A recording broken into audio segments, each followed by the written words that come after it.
Hello everyone, welcome to EasyTVMoney.com video number 2, register your domain name. For those who don't have a website yet, please don't panic if you have never heard of terms like domain name or web hosting. In this video, you will learn how to get your own domain name in as little as 10 minutes. In video number 3, you'll learn how to get your web hosting. Let's get started. So what is a domain name? Domain name, or simply domain, is a name for your website. A few famous domain names are yahoo.com, ebay.com, and cnn.com. You need to register a domain name for your online business.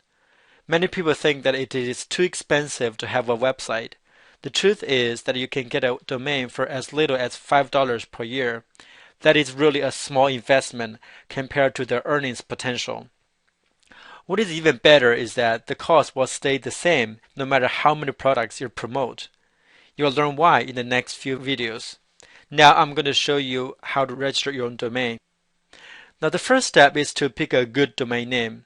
For our purpose, try to register a domain name that is as short as possible. Short domains are easy to remember. The problem is that most domain names with fewer than 4 letters are probably taken already, so be creative. If you can pick a 5-letter domain which somehow still makes sense, you're a winner. Remember that always register a .com domain considering its popularity over .net, .org, and others. To check if a domain name is available, I recommend a great service offered by Dynadot.com. It allows us to enter multiple domains and check if they're available at once. This way you don't have to enter one domain at a time. To access this service, just go to your web browser and type in dynadot.com/domain/bulk.html and press enter. By the way, this link is also in your manual workbook and your membership area. Once you are here, I'm going to enter a few dummy domains that I can think of. You don't need to type the .com extension here.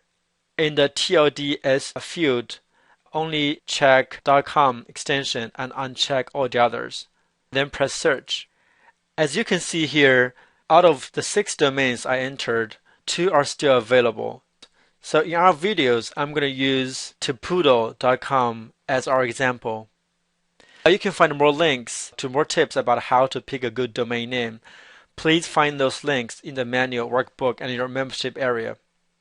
Now let's move on to step number 2. Pick a good domain registrar.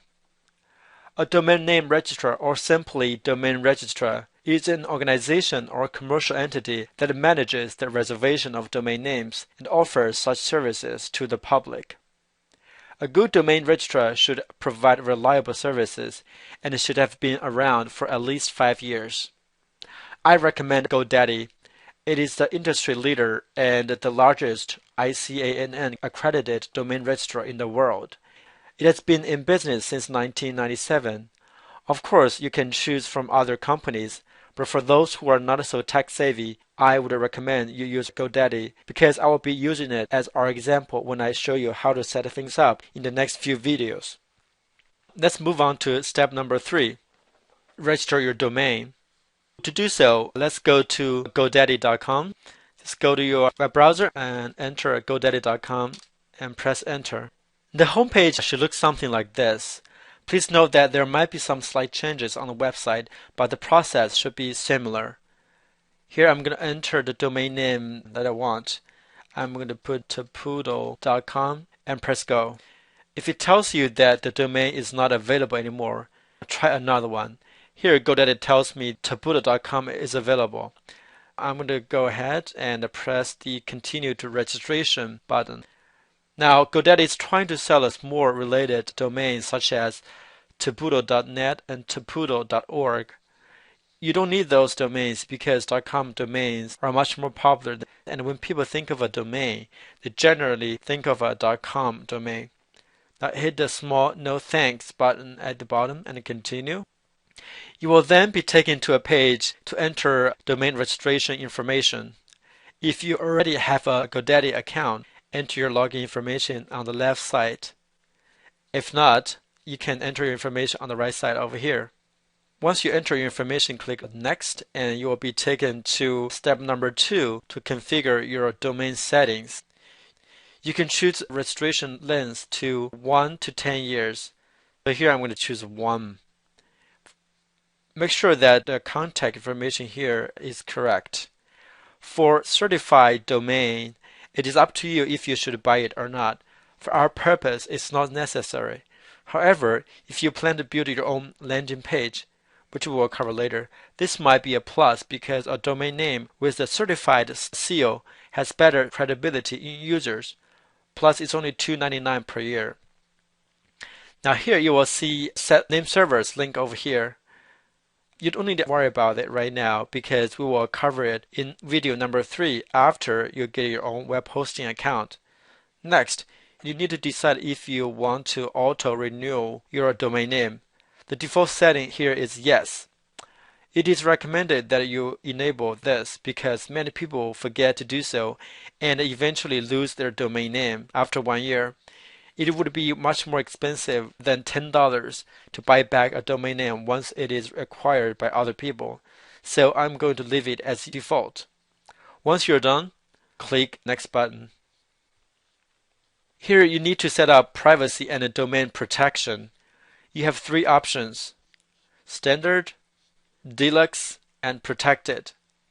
The standard option is good if you don't mind people to see your name and your contact information when they search for your domain name. For those who are concerned about privacy and don't want people to find out who you are, you should at least use the Deluxe option. The Protected option stated here, you have 2 more benefits with this option: expiration protection and the deadbolt transfer protection. These are valuable benefits if you don't mind to pay $15 more per year. I would recommend that you at least choose the Deluxe option. Now once you're done, click Next, and you will be taken to step 4, activate your domain. Now here it asks us to add email and a web hosting. Although you can certainly buy these features with GoDaddy, I would recommend that you buy them separately. I bought my web hosting from HostGator, which offers unlimited email addresses and unlimited domains and subdomains. It's a much better and cheaper solution in my opinion. Another reason you should choose HostGator instead of GoDaddy is that I will show you how to set things up with the combination of GoDaddy and HostGator. Web hosting and HostGator will be covered in video number 3. Now at the bottom, the SSL certificate is not necessary. Click Next. Here you can review your order. If everything is correct, click Continue to check out. Now here you need to enter your personal information, password, etc. When you're done, just click Continue to check out and follow the instructions to create your account and place the order. In the registration process, please make sure that you remember or write down your login ID and password. They will also be sent to your email address that you provided.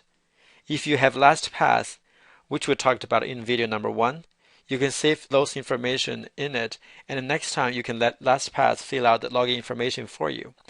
Okay, that's all for video number 2. Now you have your own domain name. Congratulations! In our next video, you will learn how to get your web hosting. See you soon.